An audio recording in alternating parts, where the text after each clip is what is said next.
Hello friends, welcome to our channel and this is Shiva from Easy Tips. இன்னைக்கு கிளாஸில் நம்ம பர்சன்டேஜோட part 2 பார்க்குறோம். சரிங்களா, ஆல்ரெடி பார்ட் 1 கம்ப்ளீட் ஆயிடுச்சு. அந்த பார்ட் 1 வீடியோக்கான லிங்க் வந்து நம்ம டிஸ்கிரிப்ஷன்ஸில் ப்ரொவைட் பண்ணியிருக்கோம். ஸோ ஃபார் நீங்கள் அதை ஒருக்க பார்த்துட்டு நீங்கள் பார்ட் 2 வாங்க. ஏன்னா பார்ட் 1ல் ஃபுல்லாகவே பேசிக்ஸ் தான். அதை பார்த்தீங்கன்னா உங்களுக்கு இந்த பார்ட் 2ல் வந்து உங்களுக்கு ஒரு ஐடியா கண்டினியூட்டி கிடைக்கும். சரிங்களா, ஸோ ஃபார் நீங்கள் அந்த பார்ட் 1 கம்ப்ளீட் பண்ணிவிட்டு நீங்கள் பார்ட் 2 வாங்க. ஓகேங்களா? ஓகே, வாங்க வீடியோக்குள்ளே போகலாம்.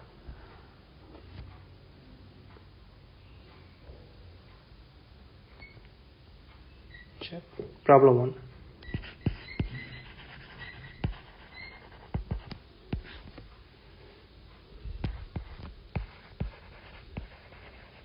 X salary is 50% more than Y. Then how much percentage is Y salary less than X? இந்த கொஸ்டின் என்ன கேட்டிருக்கான்னு பார்த்தீங்கன்னா, எக்ஸ் சேலரி வந்து 50% அதிகமாக இருக்குது ஒய்யை விட. அப்படின்னா எவ்வளோ பர்சன்டேஜ் இருக்கும் ஒய் சேலரி அப்படின்னு கேட்குறோம். எக்ஸை விட ஒய் எவ்வளோ கம்மியாக வாங்குறாரு அப்படின்னு கேட்குறாங்க கொஸ்டின். சரிங்களா, இந்த மாதிரி உள்ளதெல்லாம் மோர் தென் லெஸ் தென் இந்த மாதிரி கேட்பாங்க. இந்த மாதிரி கேட்குறதுக்கு வந்து ஜஸ்ட் ஒரு ஃபார்முலா இருக்குது. ஃபார்முலா பாருங்கள். ஆக்சுவலாக என்னன்னா,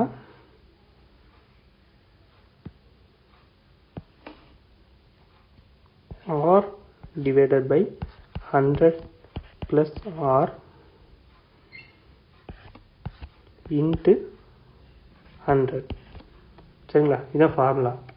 ஓகேங்களா, ஃபார்முலா பாருங்கள். R வந்து வேல்யூ என்ன, 50 divided by இந்த 100 plus அந்த 50 into 100. சரிங்களா, ஓகேங்களா. அந்த ஃபார்முலாவில் நீங்கள் சப்ஸ்டியூட் பண்ணி கொண்டு போயிடலாம். சரிங்களா, ஸோ அப்படின்றப்ப பாருங்கள், கேல்குலேட் பண்ணுங்கள். 50 divided by 150 into 100.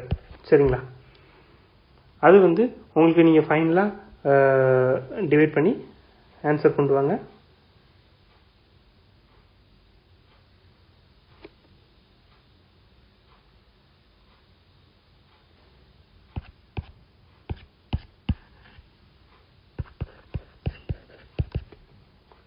ஆன்சர் என்ன?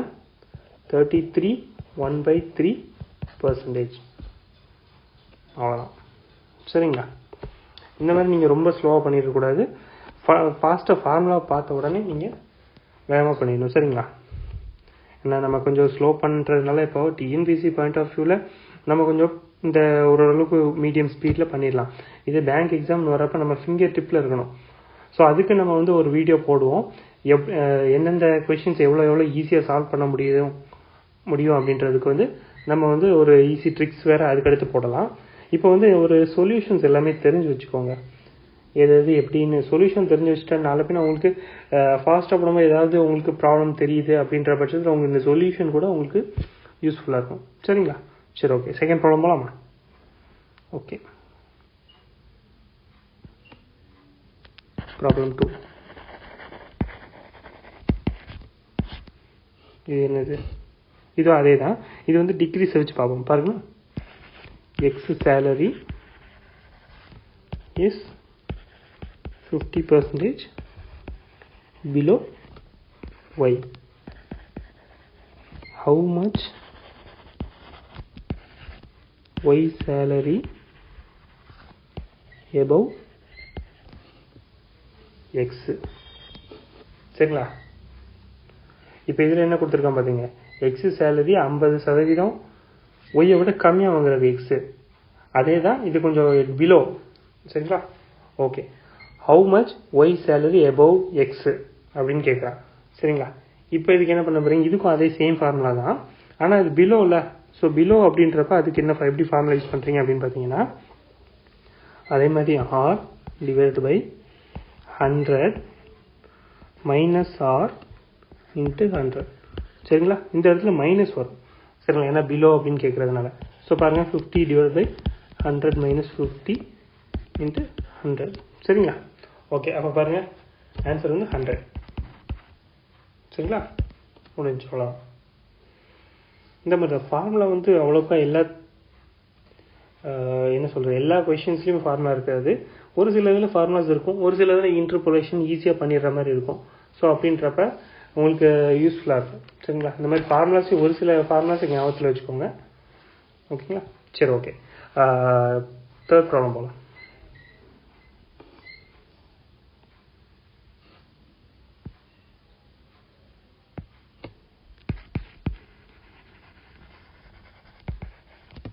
சரி, தேர்ட் ப்ராப்ளம் இதுவுமே பார்த்தீங்கன்னா இந்த டிக்ரீஸ்டு பை இன்க்ரீஸ்டு பை அந்த மாதிரி கொஸ்டின்ஸ் கேட்பாங்க. இப்போ இந்த ப்ராப்ளம், இந்த கொஸ்டினை மட்டும் பாருங்களேன். Price of book decreased by 20% after some days. Decreased price is increased by 20%. At last decrease or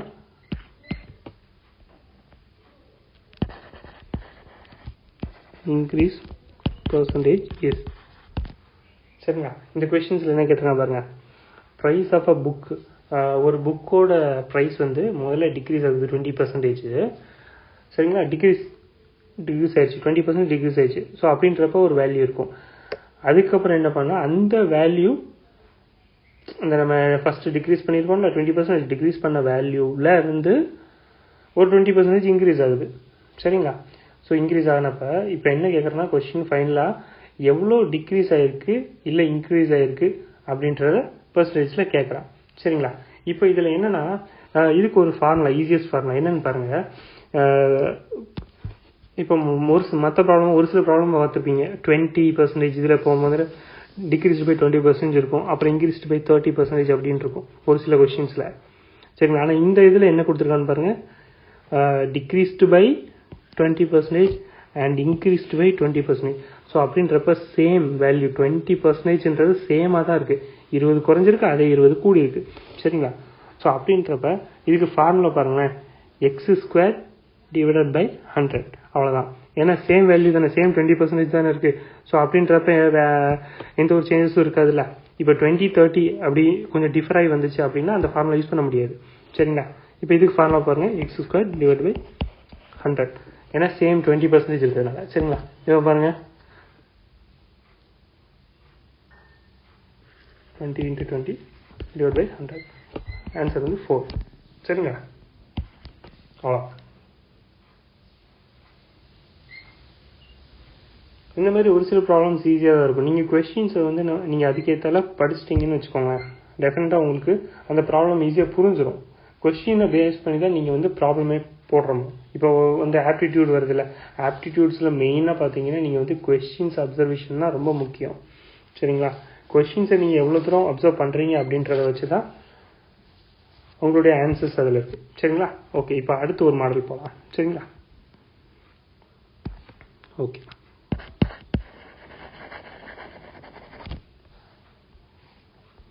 okay, ஒரு ப்ராப்ளம். இந்த கொஸ்டின்ஸ் பாருங்க. A person spends 200 by 3% of his income and he has to save rupees 1200 per month. His monthly expense is அப்படின்னு கேட்டிருக்காங்க. ஆக்சுவலாக இந்த question படிங்க. என்னென்னா ஒரு பர்சன் வந்து ஸ்பெண்ட் பண்ணுறாரு 200 by 3% ஸ்பெண்ட் பண்ணுறாரு. அவரோட வர்ற இன்கமில் 200/3% வந்து ஸ்பெண்ட் பண்ணுறாரு. ஸ்பெண்ட் பண்ணது போக அவர் கையில் 1200 இருக்குது அந்த மந்தில். அப்படின்றப்ப அந்த மாத எக்ஸ்பென்ஸ் எவ்வளவு அப்படின்றது கொஸ்டினில் கேட்குறான். சரிங்களா? ஓகே, இப்போ பாருங்கள், இப்போ நம்ம வந்து இன்கம் எக்ஸாக்டாக கொடுக்காதனால நம்ம இன்கம்மை வந்து எப்போவுமே என்ன சொல்லியிருக்கோம், இந்த பர்சன்டேஜ் பாயிண்ட் ஆஃப் வியூவில் நீங்கள் வந்து 100க்கு தான் எடுத்தோன்னே கேல்குலேட் பண்ணணும். எந்த ஒரு டேட்டா இல்லை அப்படின்ற பட்சத்தில் நீங்கள் வந்து 100க்கு கேல்குலேட் பண்ணிக்கோங்க. சரிங்களா? இப்போ இன்கம்மை வந்து 100% வச்சுக்கோங்க. சரிங்களா? இப்போ எக்ஸ்பெண்டிச்சர் என்ன கொடுத்துருக்கான் பாருங்கள். எக்ஸ்பெண்டிச்சர் 200, எக்ஸ்பெண்டிச்சர் வந்து 200/3% கொடுத்துருக்கான். சரிங்களா? ஓகே, 200/3%. இப்போ வந்து நம்ம சேவிங்ஸ்ன்றது எப்படி கண்டுபிடிக்கும்? இதோ பாருங்க, சேவிங்ஸ் எப்படி, இன்கம் மைனஸ் எக்ஸ்பெண்டிச்சர். இதை வச்சு தான் நம்ம சேவிங்ஸ் கண்டுபிடிக்கிறோம். சரிங்களா? ஸோ இந்த கொடுத்துருக்கதை வச்சு பாருங்கள், இன்கம் எவ்வளோ, 100 மைனஸ் 200/3ங்களா? இப்போ கேல்குலேட் பண்ணுங்கள். கிராஸ் பண்ணுங்க, 300 மைனஸ் 200 ஆன்சருங்க 100/3. சரிங்களா? ஓகே, இப்போ சேவிங்ஸுன்னு இதாகிடுச்சு. எக்ஸாக்டாக மந்த்லி எக்ஸ்பென்ஸ் என்ன அப்படின்றத கண்டுபிடிக்கணும். சரிங்களா? Okay, monthly expense. இப்போ வாங்க, இப்போ வந்து அந்த இன்டர்போலேஷன் மெத்தடில் நம்ம போடுறோம். சரிங்களா? இப்போ வந்து பர்சன்டேஜ் வேல்யூ. சரிங்களா? இப்போது நம்ம கொஸ்டின்ஸ் என்ன பண்ணணும், இப்போ சேவிங்ஸ் என்ன, இந்த 100/3 கொடுத்துருக்கானா, 100/3 ஆல்ரெடி கொஸ்டின் என்ன கொடுத்துருக்கான், சேவ் ₹1200 பெர் மந்த் அப்படின்னு கொடுத்துருக்கான். அப்படின்றப்ப அதனுடைய பர்சன்டேஜ் என்ன, 100/3%க்கு 1200. சரிங்களா? இப்போ நம்ம கண்டுபிடிக்க போகிறது என்ன, மெயினாக எக்ஸ்பெண்டிச்சர் 200/3க்கு எவ்வளோ அப்படின்றத நம்ம கண்டுபிடிக்க போகிறோம். சரிங்களா? இப்போ பாருங்கள், 100/3க்கு 1200 வேல்யூவா? சரி, ஓகே. இப்போ 200/3க்கு எவ்வளோ வேல்யூ அப்படின்னு வந்துருச்சு. சரிங்களா? இப்போ அதே மாதிரி ஃபாஸ்ட்டாக கிராஸ் மல்டிப்ளை பண்ணுங்கள். போன இதில் பண்ணுற மாதிரி, பார்ட் 1ல் பண்ண மாதிரி கிராஸ் மல்டிப்ளை பண்ணுங்கள். By 3 × x = 1200 × 200/3. சரிங்களா? இப்போ எல்லாம் கேன்சல் அவுட் பண்ணுங்கள். பண்ணி ஆன்சர் என்ன வருது பாருங்கள். எக்ஸ் வேல்யூ என்ன, முடிஞ்ச அளவுக்கு நீங்கள் இப்போ லெஃப்ட் சைடு ரைட் ஹேண்ட் சைடில் வச்சு எவ்வளோ தூரம் கேன்சல் பண்ண முடியும் பண்ணிக்கோங்க. ஏன்னா நீங்கள் இதுக்கு ஒருக்கா நீங்கள் எக்ஸ் = இந்த வேல்யூ அதுக்கப்புறம் × 3/100 கொண்டு வரதுக்கு அடுத்த ஸ்டெப் எதுக்கு போகணும், அது கொஞ்சம் ஃபாஸ்ட்டாக பண்ணிடலாம்ல. ஸோ இப்படி கிராஸாக சைட் பை சைடில் எப்படி கட் பண்ண முடியும் அதுக்கு எத்தால கட் பண்ணிக்கோங்க. சரிங்களா? ஓகே, சரி. இப்போ ஆன்சர் என்ன வருது, எக்ஸ் = 2400. சரிங்களா? ஓகே, சரி, okay. Next problem. Next question என்னது, ஓகே. இப்போ மார்க் ரிலேட்டடில் உள்ள ப்ராப்ளம்ஸ் பார்க்கலாம். சரிங்களா? ஓகே,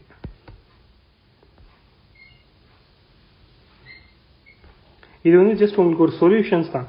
சொல்யூஷன்ஸை நல்லா தெரிஞ்சு வச்சுக்கோங்க. சரிங்களா? இது மோஸ்ட்லி நமக்கு உங்களுக்கு டிஎன்பிசியில் ரொம்ப யூஸ்ஃபுல்லாக இருக்கும். சொல்யூஷன்ஸ் ஃபுல்லாக தெரிஞ்சிச்சுனாலுமே ஏதாவது ஒரு இடத்துல கரெக்ஷன்ஸ் வருது அப்படின்ற பட்சத்தில் நீங்கள் ஈஸியாக கண்டுபிடிச்சிடலாம். சரிங்களா?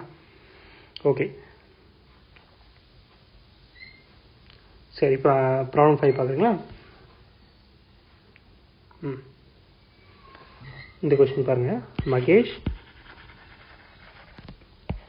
obtained 57% mark in his annual exam. His score is 456. Then the maximum mark R அப்படின்னு கேட்டிருக்கான். சரிங்களா? இப்போ என்னது ஆக்சுவலாக பாருங்கள், கொஸ்டின் நல்லா படிங்க. மகேஷ் வந்து 57% மார்க் வாங்கியிருக்கான் ஆனுவல் எக்ஸாம்லேயே. அதில் அவனுடைய 57%க்கு அவனுடைய ஸ்கோர் வந்து 456. சரிங்களா, 456. தென் மேக்ஸிமம் மார்க் என்ன அப்படின்றது கேட்குறான். சரிங்களா, அப்படின்னா எப்படி, நீங்கள் அதே மாதிரி பர்சன்டேஜ் வேல்யூவில் வாங்க பாருங்கள். பர்சன்டேஜ் எடுத்துக்கோங்க, வேல்யூ வாங்க. 57%க்கு 456 மார்க்கா. ஸோ அப்படின்றப்ப 100%க்கு எவ்வளோ, அவ்வளோதான். சரிங்களா, யூஸ்வலாக அதே மாதிரி கிராஸ் மல்டிப்ளை பண்ணுங்கள். 57%, 57/100 into x is equal to 456 into 100. இது வந்து பர்சன்டேஜ் தானே, 100/100, 100/100 ஒன்று தானே. சரியா, இப்போ பாருங்க, இப்போ கேல்குலேட் பண்ணுங்க. ஆன்சர் என்ன, x is equal to 800. சரிங்களா, ஓகே. இந்த மாதிரி ப்ராப்ளம்ஸுமே நம்ம டிஎன்பிசி பாயிண்ட் ஆஃப் வியூலாம் கேட்பாங்க. ஓகேங்களா, ஓகே. ஈஸியாக தாங்க இருக்கும், ரொம்ப கஷ்டம்னு கிடையாது, ஈஸியாக தான் இருக்கும். ஓகேங்களா, சரி, ரைட். ஓகே ஃப்ரெண்ட்ஸ், இதோட பார்ட் 2 கம்ப்ளீட் ஆயிடுச்சு. அடுத்து நம்ம பார்ட் 3 பார்ட் 4ஓட பர்சன்டேஜ் கம்ப்ளீட் ஆயிடும். சரிங்களா, ஓகே. ஓகே ஃப்ரெண்ட்ஸ், இது வரைக்கும் நம்ம வீடியோ சப்ஸ்கிரைப் பண்ணாதவங்க சப்ஸ்கிரைப் பண்ணிக்கோங்க. பக்கத்தில் இருக்க பெல் பட்டனை கிளிக் பண்ணிக்கோங்க. ஸோ ஃபார் நாங்கள் போடுற அப்டேட்ஸ் எல்லாம் உடனே உங்களுக்கு டிஸ்பிளே ஆகும். சரிங்களா, ஓகே ஃப்ரெண்ட்ஸ், தேங்க்யூ.